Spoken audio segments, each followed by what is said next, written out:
Accessible by design. Creating more inclusive digital experiences.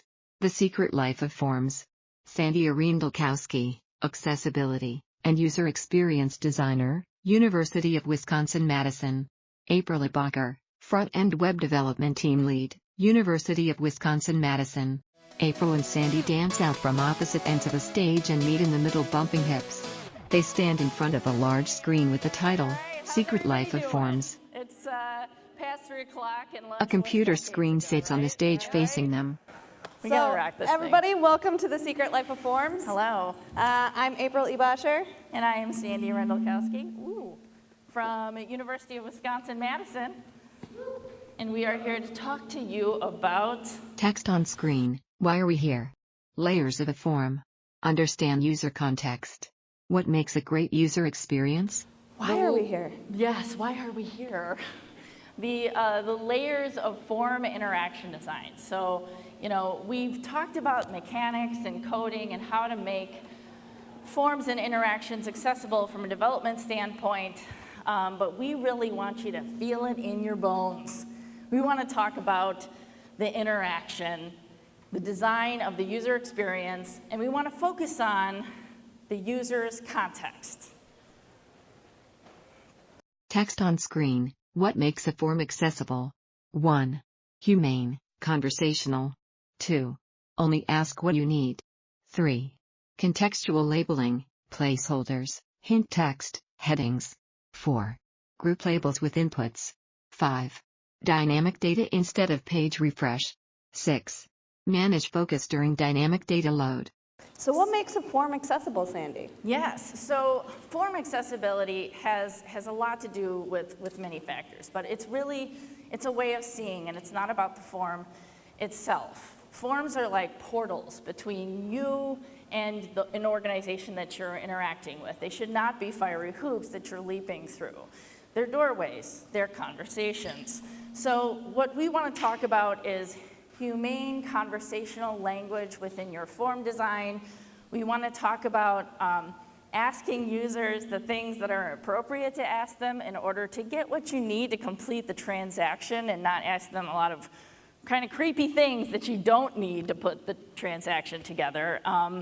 We want to talk about contextual labeling and placeholders and creating a relationship between your inputs and error messages and the labels themselves, so that the user doesn't feel like you have these form elements floating in space that they can only identify how they're related via proximity.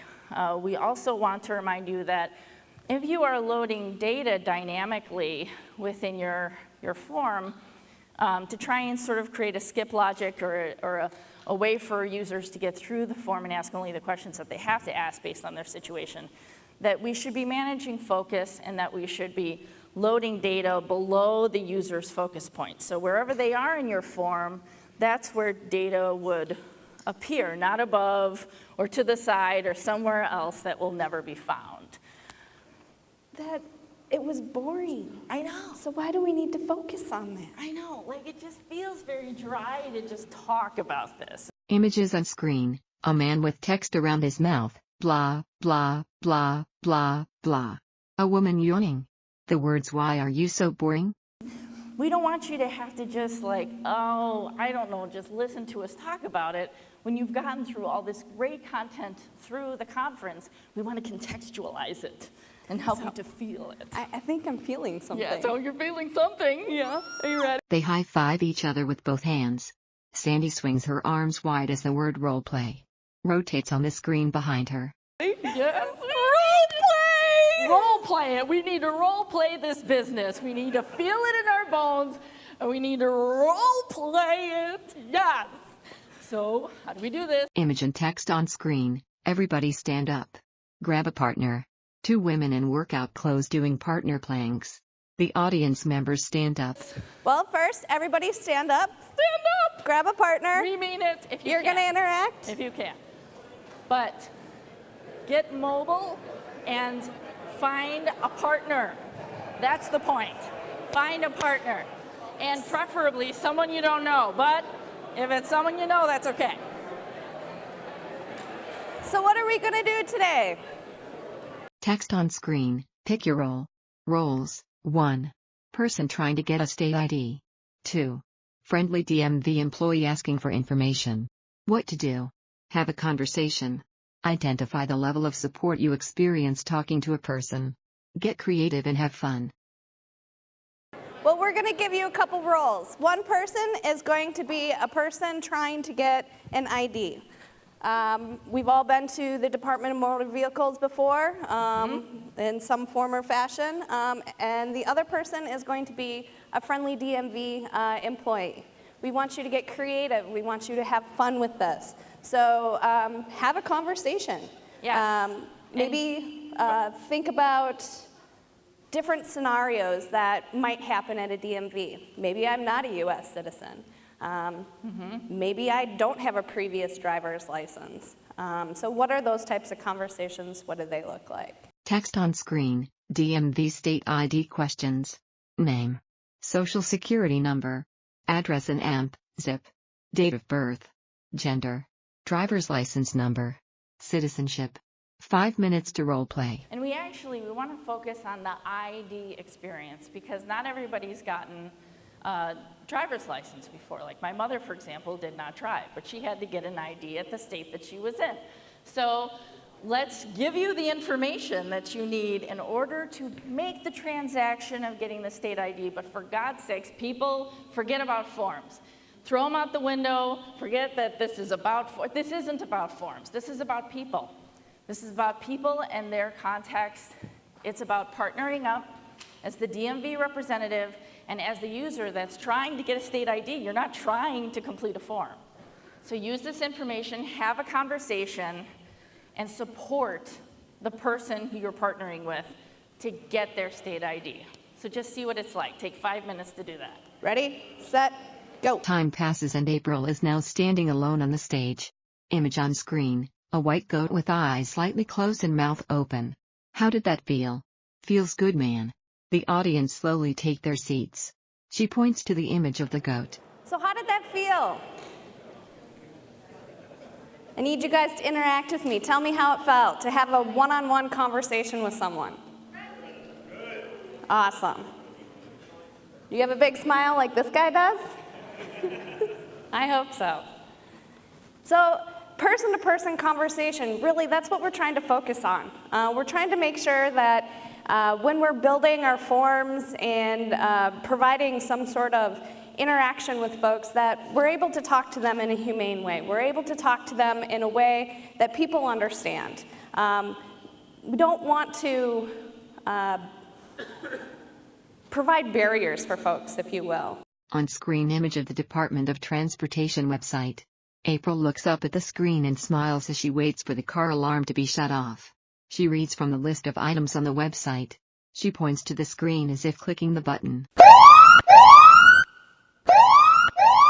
Technical difficulties.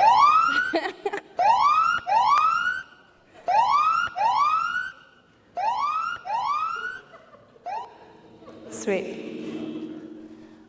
Anyway, so what we're going to do next is kind of role play what it means to have an interaction between a person and a form as we know it now.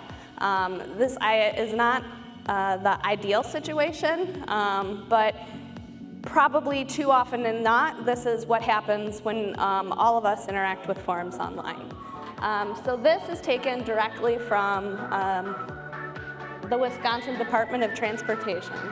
And this list right here is a really long page that shows all the things that you need in order to apply online for an ID. So requirements that I need to do the following items. I need my Wisconsin ID or DL card number, possibly the last 4 digits of my social security number. I don't even know what a DL number means. A valid credit or debit card? Why do I need that to apply online? Probably for a convenience fee. And then there's this whole list of things that tell me I can't apply online if these pertain to me. My card ID has been expired for more than 2 years. I don't think so, but maybe. My ID card is currently canceled. How do I know if my ID card was currently canceled? My previous ID card or renewal process was processed online. Does that mean if I applied last time for my renewal online that I can't do it this time? My Social Security number on record does not verify with a Social Security Online Verification or SSOLV. What is that? What is that? You have had a legal name change since your ID card was last issued? Maybe. You're not a U.S. citizen. Non-U.S. citizens must visit a DMV customer service center to apply. Your photo is not on file at Wisconsin DMV, or your photo on file does not meet current DMV photo standards. Well, if I have a previous driver's license or ID, shouldn't it already be on file? Like the photo's there. There's a whole laundry list of things that if any of these items apply to you, you can't do the online form. Not very helpful. So then you get to the bottom of the page. There's more information about receipt, change of address, mailing time, and then there's this big button. So begin online ID card application, button click. Sandi trots out onto the stage wearing a form costume. She has a large poster board in front of her face with a hole cut out for her face with a large green submit button on her forehead. Whoa, Sandi! I can't take you anywhere. Wisconsin state ID card form. Okay, so I guess this is what I'm going to fill out. But wait, the previous screen said I'd only need to know the last 4 digits of my Social Security number. Social Security number. All right, I guess. Social Security number. Sandi pulls the card from behind her back with the words error. Invalid response. She waves it in front of April. April taps the close button on the error card and Sandi removes it. 1, 2, 3, 4. Error. Invalid response. What do you mean it's invalid? Invalid response. So I'm seeing this modal pop-up, I guess. It just tells me there's an error with an invalid response. No more information. How do I, there we go. Birth date. All right, April 5th. Error. Error. What do you mean Invalid error? response. That's when I was born. Invalid response. Not a very good error message. Error. Get away. Sandi, what's the matter? Oh, sad form. Sad form doesn't want to be mean to the user. Sad form wants to be nice. Sad form designed this way. April smacks the submit button on Sandi's forehead and Sandi removes the poster board and drops it to the stage. I'm sorry, Sandi, but I am so done with this form. Oh, God. Okay, for real people, form design is not about the form. We don't need that. We need people having conversations and interactions with people. The form is the plate. The conversation is the food. Don't let the plate get in the way of the food. I'm hungry. No, what do you mean you're hungry? We just ate. Well, yes, it was very good, by the way. Anyways, I want you to know that form design is about understanding that the user's context and the user's goal go well beyond the form. So, for example, this is, oh, there we go. So Sandi, that's me, moved to Wisconsin, and, you know, I wanted to have a baby, but I needed to do all this stuff for me to feel comfortable having a baby. So I wanted to get a job, I wanted to buy a house, all that stuff. So here I am, instead of doing those things, I'm filling out a form to get a state ID for Wisconsin because I just moved there and I need a state ID. And why do I need a state ID? So that I could get a bus pass, so that I could get to work on time, so that I could make money, so that I could buy a house, so that I could have a baby. I mean, in my terms, I just felt comfortable with doing those things to have a baby. Now, I was not there to get the ID card, and I was not there to fill out this form. This form was standing in between me and my baby. No one stands in between me and my baby, and it was just a giant obstacle. It was a giant obstacle. You okay? No, I am. Okay. Thank you. Anyways, form accessibility takes into account the user's context. There's a story that takes place before the interaction that you're designing for. There's a story that takes place during the interaction that you're creating. Images and text on screen, diverse abilities. Clay and crayon images of people, some in wheelchairs, using a walker, wearing an eye patch. And there's a story that continues on after. In my case, I wanted that baby, but I had to do these things, and of course, I hit a speed bump with the form.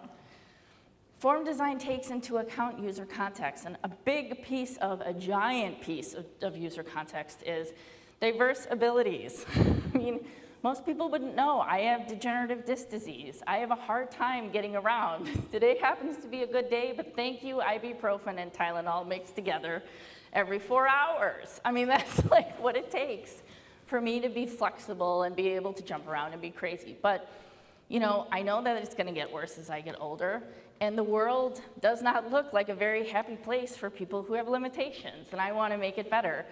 Forms are the gateway for people to be able to get to the things that are in their way, frankly, of reaching their goals.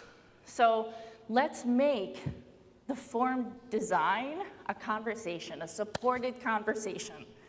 Back to that conversation you guys had before, and we saw the big, friendly, smiling teeth up there. That person-to-person interaction. Yes. Make it about supporting the user context. Which brings me next to talking about one of the ways Text on screen, screen reader at normal speed rate. that users interact with forms. So we're going to talk about the visual and we're going to talk about the audio, but there are other ways that users need to be able to interact with transactions. So please, please, please don't limit them to one thing. Don't create this one form and then it'd be like, yeah, my job here is done. They have to do this form, and if they can't get through this form, well, they're in trouble. You know, big deal. They're on their own. They'll figure it out. We need to make sure that we're creating multiple ways for people to get to their goals. So one example of how users navigate a potential form is an audio example. So we're going to run through an audio recording of a form, the Wisconsin State ID form. And this is going to be at the normal rate of speed that a user who relies on hearing to navigate would use. So, you can go ahead. Feel free to play whenever. Image of YouTube video.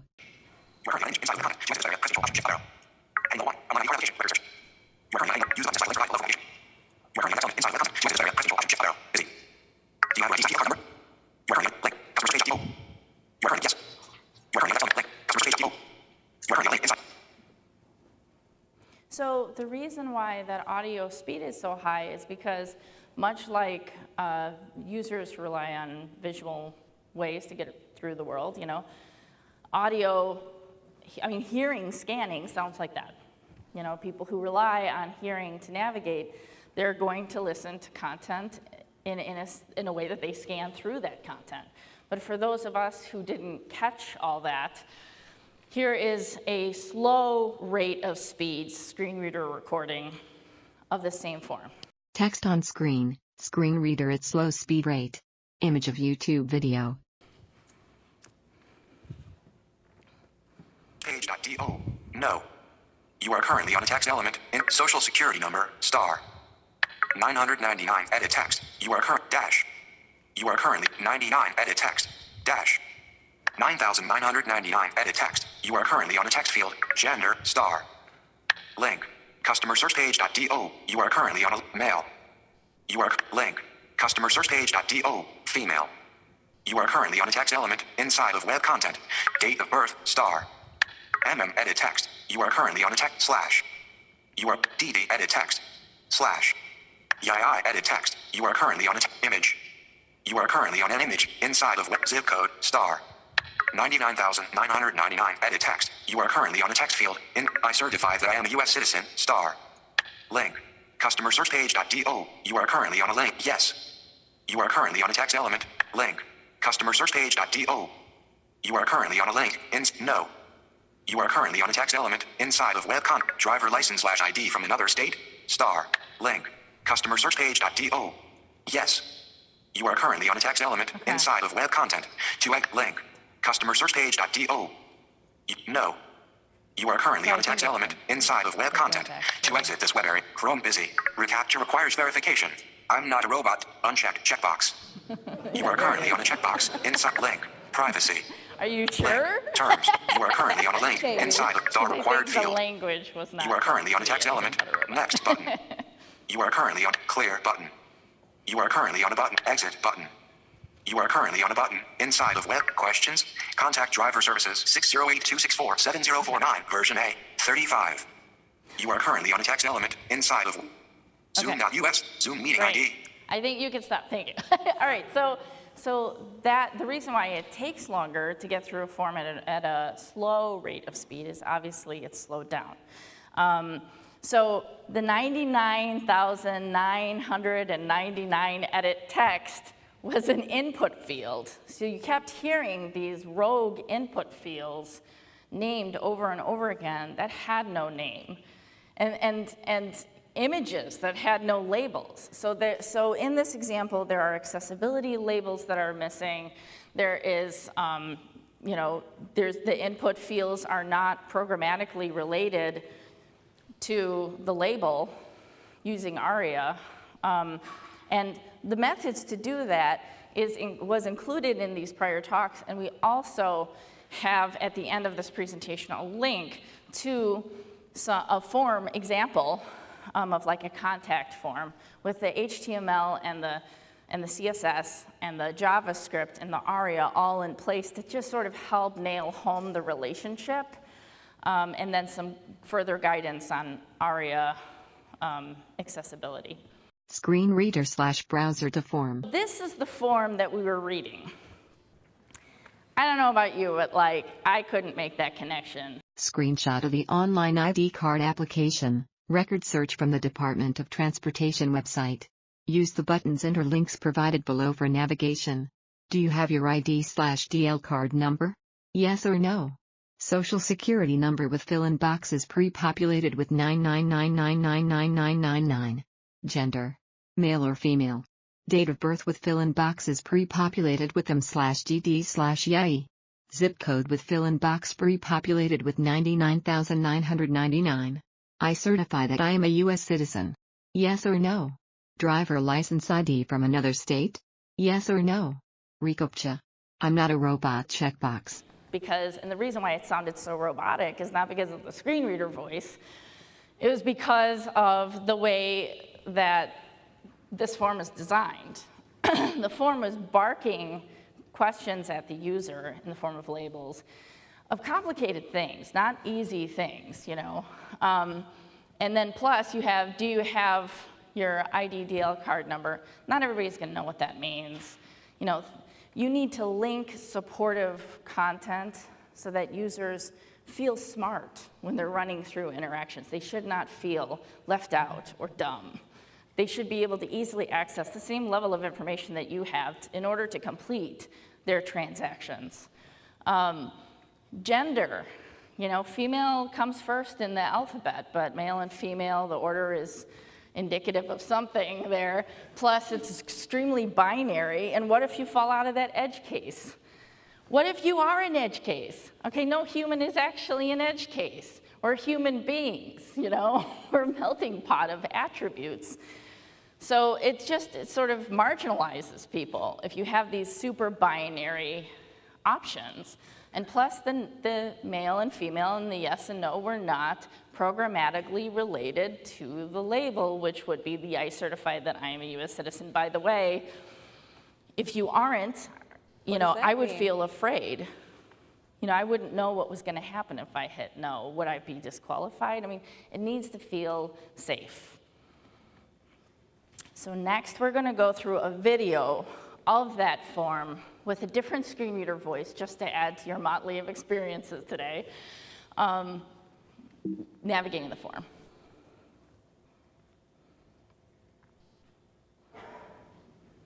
Wisconsin Department of Transportation. Wisconsin Department of Transportation. Image. Online ID card application. Record search. Do you have your ID/DL card number? Customer search page. Do. Link. Yes. Customer search page. Do. Link. No. Social security number. Star. 999. Text field. Hyphen. 99. Text field. Hyphen. 9999. Text field. Gender. Star. Customer search page. Do. Link. Male. Customer search page. Do. Link. Female. Date of birth. Star. MM. Text field. Slash. DD. Text field. Slash. YII. Text field. Ellipsis. Image. Zip code. Star. 99,999. Text field. I certify that I am a U.S. citizen. Star. Customer search page. Do. Link. Yes. Customer search page. Do. Link. No. Driver license / ID from another state. Star. Customer search page. Do. Link. Yes. Customer search page. Do. Link. No. ReCAPTCHA requires verification. I'm not a robot. Checkbox. Unchecked. Table start. Privacy. Link. Turns. Link. Star required field. Next. Button. Clear. Button. Exit. Button. Questions? Contact at driver least the services. buttons had a label. 608 The rest of it was like, why bother, right? I don't know. 70449. Okay, so, you know, when you are designing for all users, for the user context, and you're seeing your forms as doorways rather than the goal is to complete a form, like that's what I want to do on some random night at 2 in the morning when my baby's to bed and I'm finally doing like my logistics. It's not your form, no offense, right? It's really, you know, it's really more about designing a portal that is going to get the user to this through this one obstruction that's in the way of their goal. Text on screen. How did that feel? Image of a wide-eyed cat. I don't know, man. I'm so confused. So you guys might have noticed our funny memes. So this one is a cat that says, I don't know, man, I'm so confused. I don't know about y'all, but I was pretty confused listening and seeing that up there. Sad thing is that's the real form that the Wisconsin Department of Motor Vehicles uses. We didn't make that up. So bringing it back to that conversation, that person-to-person conversation, we really need to start making our forms more about a conversation and not just collecting data for one part of the business. It's a dual thing. Text OPN screen. Good form design acknowledges that 1. The form is not the goal and could possibly be an obstacle. 2. It's rude to bark questions at someone. 3. It's creepy to ask things you don't absolutely need. 4. Validation or inquat. Required interaction. Inquat. 5. Edge cases and non-binary answers are possible. So what we did is we are supplying you in the link at the end of the presentation with an example of a conversational experience in the form of a contact form. But what we wanted to really do with you today is to make sure that you kind of got a little bit of a taste of what it feels like as far as understanding that there's a different way to do this. You know, conversational experiences recognize that the user's goal is not to complete a form, that is actually an obstacle, and that the user has a broad context and is a multi-layered character that has an actual goal that this thing is in the way of, so make it a doorway and not a barrier. It's rude to bark questions at users and not frame things in the form of questions that have helpful links and helpful information that's programmatically related in the code, so that no matter who you are and what your abilities are, you can tell what information on the form are connected together in a relationship, and you don't have to wonder or use proximity to figure that out. It's also creepy to ask questions of, of the user of things that you don't need for that transaction. So, for example, don't ask for an email address unless you're going to be giving them their receipt via email, or don't require them to tell you how they found out about you. If you would not say it in a conversation in order for the user to get their goal, to get to the end of this obstacle to their goal, then don't do it in a form. Keep your transactions separate. They're transacting getting an ID. If you want to know how they found out about you, or if you want to get them to sign up for your newsletter, send that to them afterwards. Validation is also extremely important. As you saw in the role play with Sandi's crazy form prop and I got extremely frustrated when I was faced with a modal window that was telling me my birth date was wrong. I'm sorry, but I know when I was born. It just so happens that I may have entered it in the format that the form was not expecting. That's pretty negative. That's negative feedback, and we want to make sure that people are able to accomplish their goals when they're filling out forms. So make sure that your validation is real-time and positive. Maybe give people helpful hints of how you want that data to be entered in. Yeah, don't frame it as an error, because frankly, they didn't do anything wrong. I mean, you're giving them what they need, the tools that they need to complete that field. And again, edge cases, non-binary answers are possible, but we don't want to ask yes or no questions on forms that potentially could have other variants of them. As Sandi mentioned before, we are human. We like to maybe ask further questions. So if I'm not a US citizen, does that mean that if I say no here, I'm gonna be... Right, what does that mean? Yeah, what does that mean? Text on screen. A form should support the user. 1. It's cruel to let people enter invalid content. 2. Users need to be able to ask questions and receive an answer. 3. Validation inline, when focus leaves the input. 4. Humane error language that suggests correct response instead of identifies wrong response. So it's cruel to allow people to enter in content that is invalid. So when you are offering up error messages, you want to make sure that you're doing so as soon as possible. On blur is the event listener that you would use to cite a validation message while the user is typing. And when they pull away from the field, don't wait for them hitting submit. The user needs to be able to ask questions and receive answers. They need multiple ways, as we mentioned before, just like in a conversation, to get to their goal, to get feedback, and to get the support that they need that may have to do with more than your form. So make sure that they can get that state ID by more ways than just the single form, and make sure that that information is prominent and not secondary or tucked away, because you'd rather the user go through this one interaction that is painful for them to be doing. Quote by Steve Krug.